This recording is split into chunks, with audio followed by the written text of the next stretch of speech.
My child, listen closely, because what I'm about to tell you is not just a story. It's a revelation wrapped in silence, a mirror meant to awaken something deep within you. Somewhere right now, as these words reach your heart, there lies a woman in a sterile hospital room. Machines hum softly around her, their rhythm cold and mechanical. The faint, repetitive beep, beep, beep echoes like a distant heartbeat that doesn't quite belong to her anymore. She cannot move. She cannot speak. Her eyelids are closed, as if the world outside no longer exists. Yet within her something stirs, a mind still alive, a spirit that refuses to let go. Doctors stand nearby, whispering in tones heavy with confusion. Their hands move swiftly, but their faces tell the truth they cannot admit aloud. They don't understand what's happening to her. To them, she's a mystery wrapped in failing flesh. But to you, my child, she is something more, because her story and yours are bound by invisible threads, woven by a divine hand you cannot yet see. You may ask, how could that be? I don't even know her. But yes, you do. Not in memory, but in meaning. Her suffering carries a message meant for you. Her silence speaks what your heart needs to hear. Because what happened to her began long before she ever entered that cold hospital bed. It began with choices, emotions, and shadows that whispered softly until they grew too loud to ignore. Close your eyes for a moment, my child. Picture her, once full of laughter, her dreams painted in the bright colors of youth. She had friends who believed in her, a family who cherished her, and a spirit that once danced with hope. But life has a way of testing the strongest hearts. For her, the tests came like relentless waves. A job lost, a relationship shattered, promises broken by time and circumstance. Each heartbreak chipped away at her joy until her smile became a memory and her faith turned to dust. She watched you from afar, my child, not with eyes of love, but with eyes clouded by envy. She saw how you carried light, how even through your storms you found reasons to keep believing. That light irritated her wounds, made her own pain harder to ignore. And so, instead of reaching for that same light, she reached for something else, something darker. It began as a whisper in her mind. Why does she have what I don't? Why does she shine when I'm fading?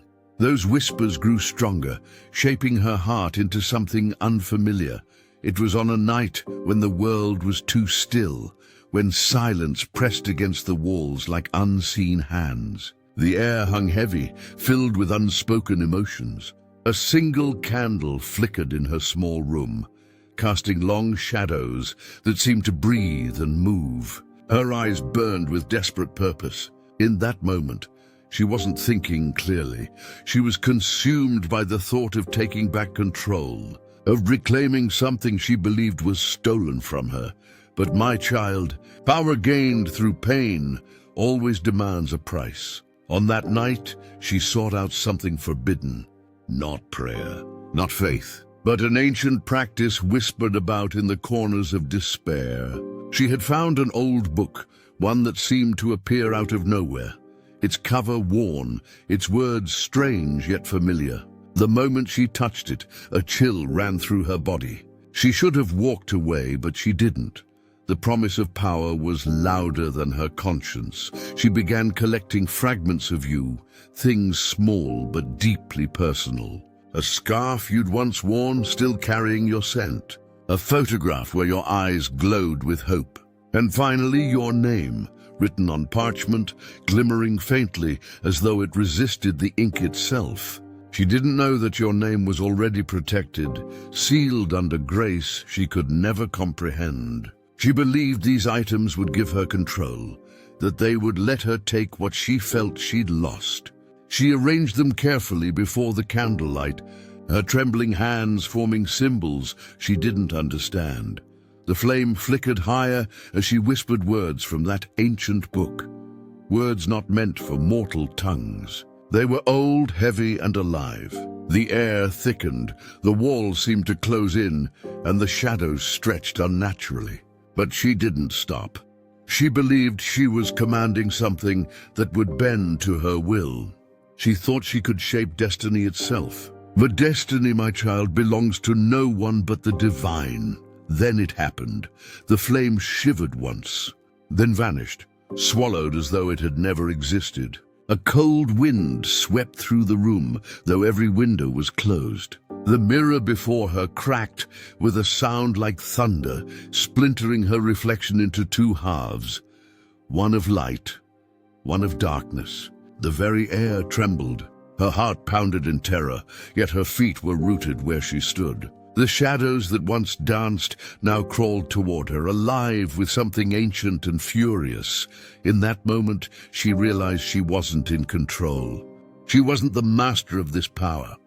She was its target. The entity she'd called had turned its gaze upon her, not upon you. Because your spirit, my child, carries a seal, one placed by hands not of this world. No force of darkness can reach what heaven has marked.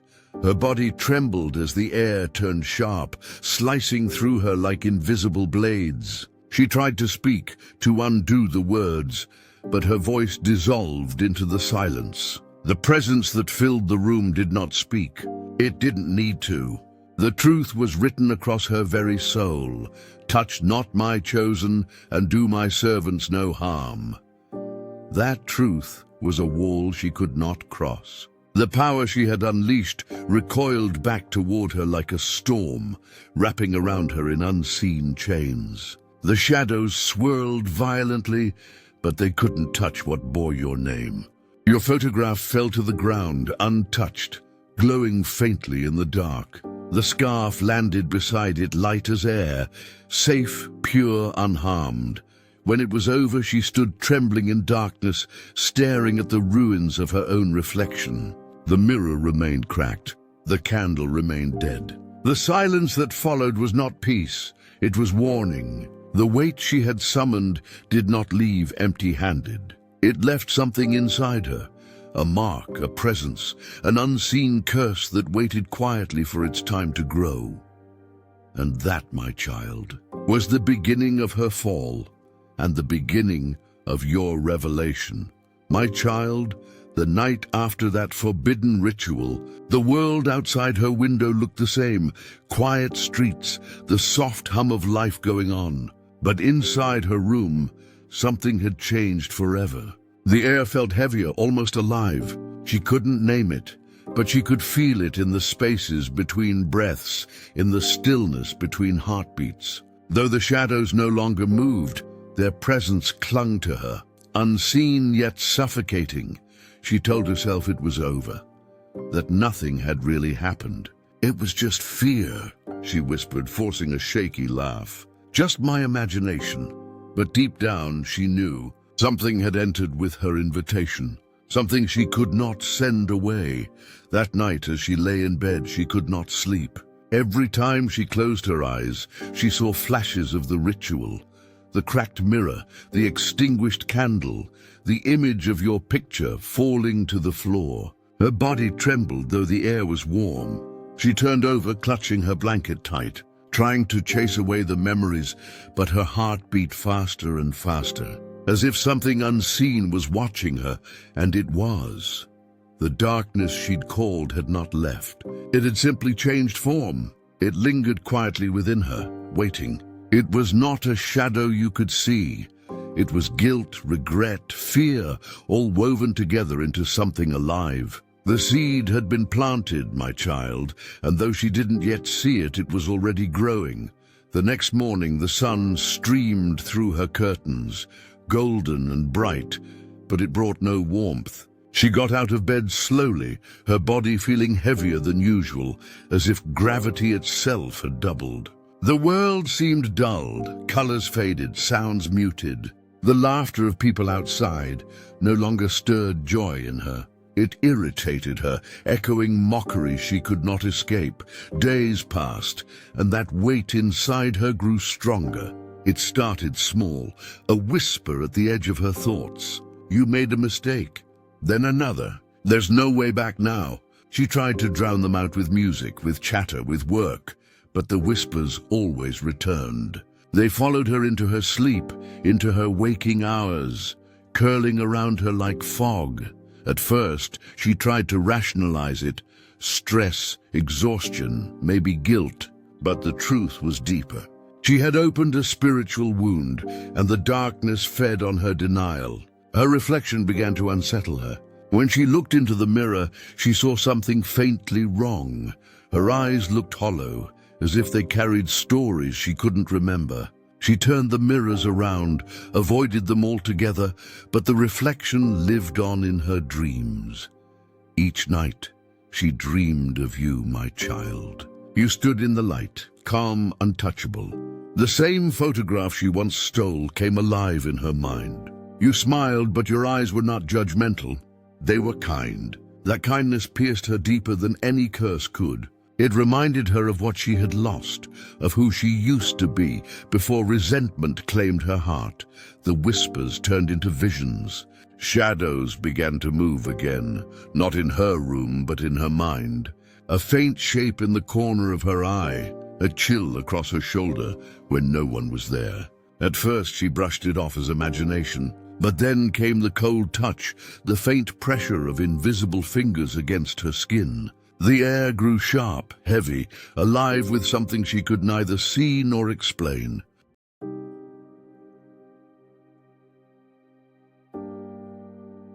My child, understand this. When the heart invites darkness, it cannot be half closed. What enters always seeks to stay. She tried to fight it with the tools of the world, medicine, rest, distraction, but what she was fighting was not of this world. The ache she felt wasn't in her body, it was in her spirit. She began losing her strength. Food tasted like dust, laughter felt foreign, sunlight burned instead of warmed. The world looked unchanged, but to her, everything seemed veiled. She was walking through a place that wasn't quite real anymore, trapped between what was seen and unseen. Her friends noticed her fading. They asked, "Are you okay?" She smiled and said yes, because how could she explain something she didn't understand? How could she tell them about a darkness that whispered her name when she was alone? About shadows that breathed when the lights went out? How could she confess that she had tried to curse someone, you, and the curse had turned on her instead? The guilt was unbearable, but she carried it alone. She stopped answering calls, stopped visiting friends, stopped looking at the world beyond her walls. Each passing day, she withdrew further into herself. The world she knew shrank until it was nothing more than the four corners of her room, that cursed room where it all began. And then came the sickness. It started as exhaustion. Her body ached, her breath grew shallow, her chest tight. She went to doctors. They ran tests, examined her blood, checked her heart. Each result came back normal. "You're fine," they said. "You're just tired." But she knew she wasn't fine. She could feel her strength leaking away, like sand slipping through fingers. The nights became unbearable. The whispers she once heard faintly now spoke with clarity. They no longer accused, they demanded. "You called us. You belong to us."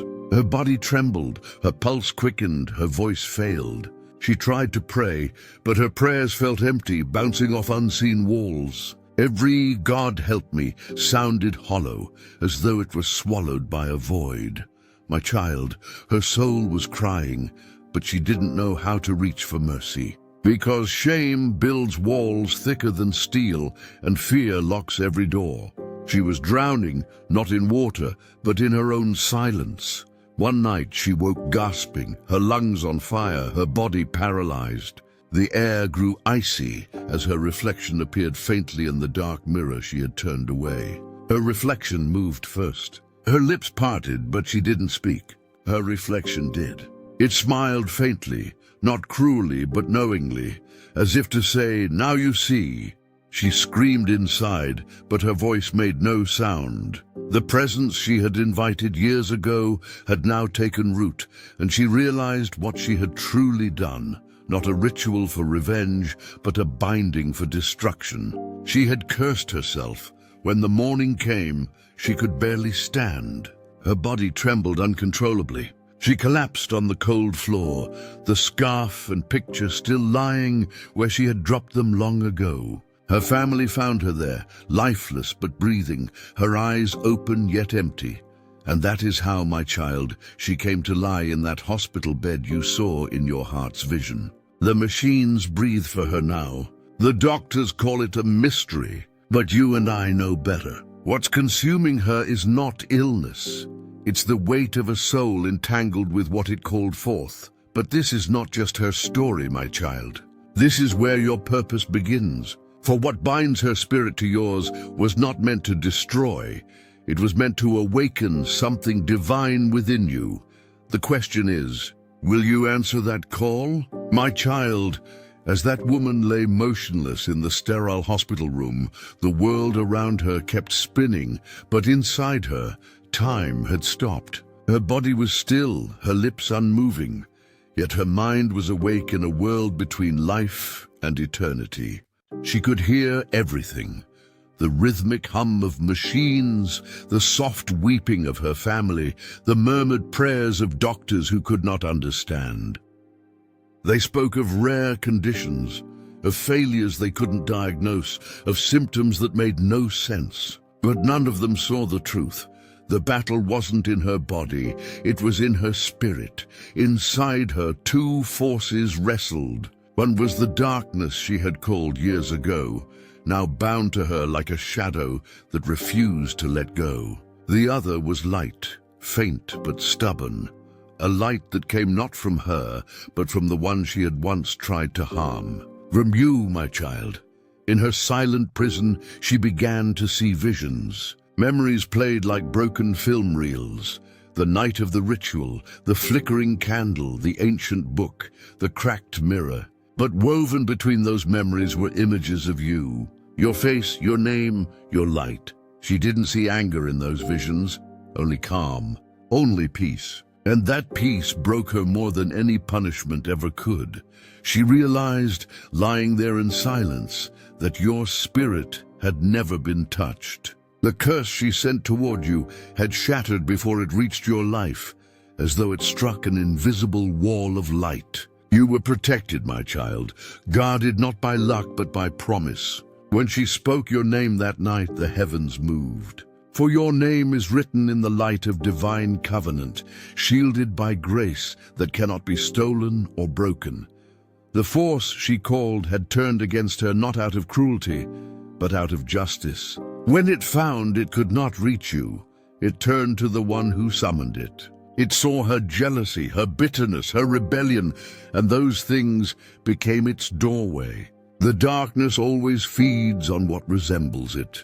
Her envy became its welcome, her pain became its anchor, and her heart became its home.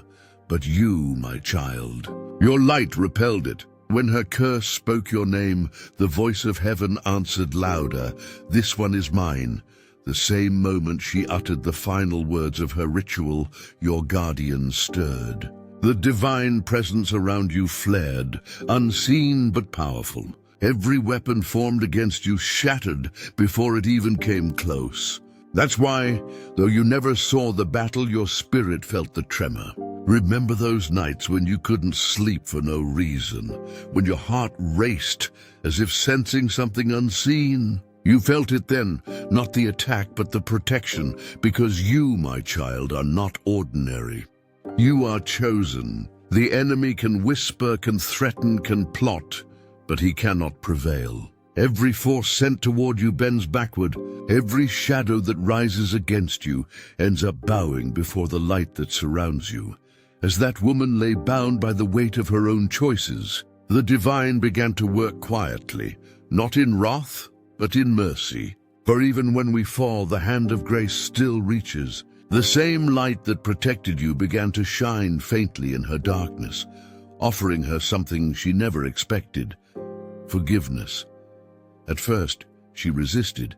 In her inner vision, she heard the voice of the one who once protected her too, the voice she had ignored when she turned to the shadows. "Let go," it whispered, but she couldn't. Guilt had built walls around her heart. She thought forgiveness was impossible, that mercy was too far beyond her reach. But mercy, my child, is not earned, it's given.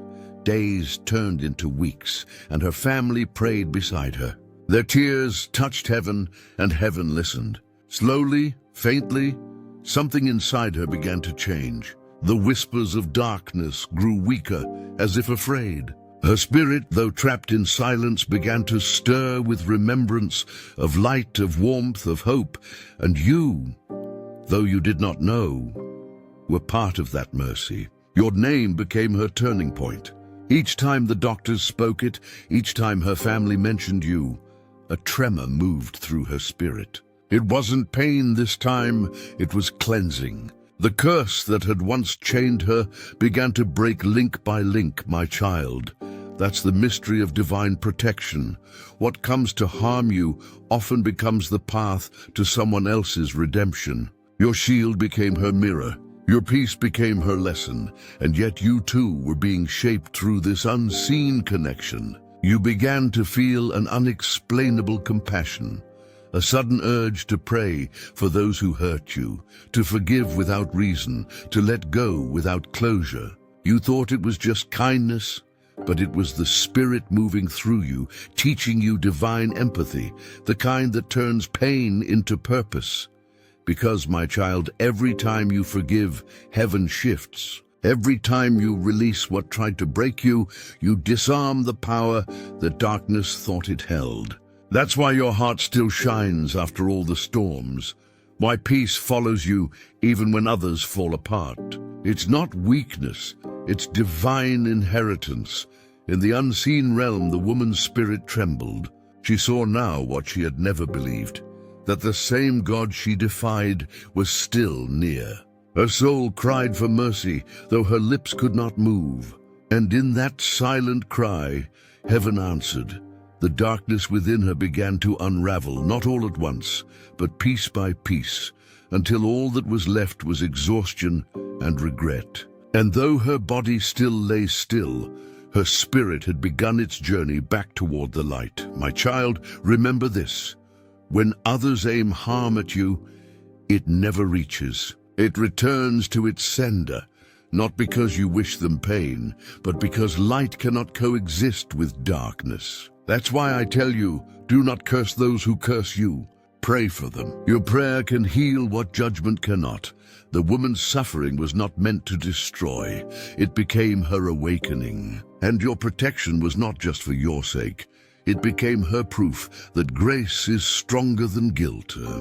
As you walk this earth, you will meet many who, like her, hide their pain behind envy or resentment. You will feel their shadows brush against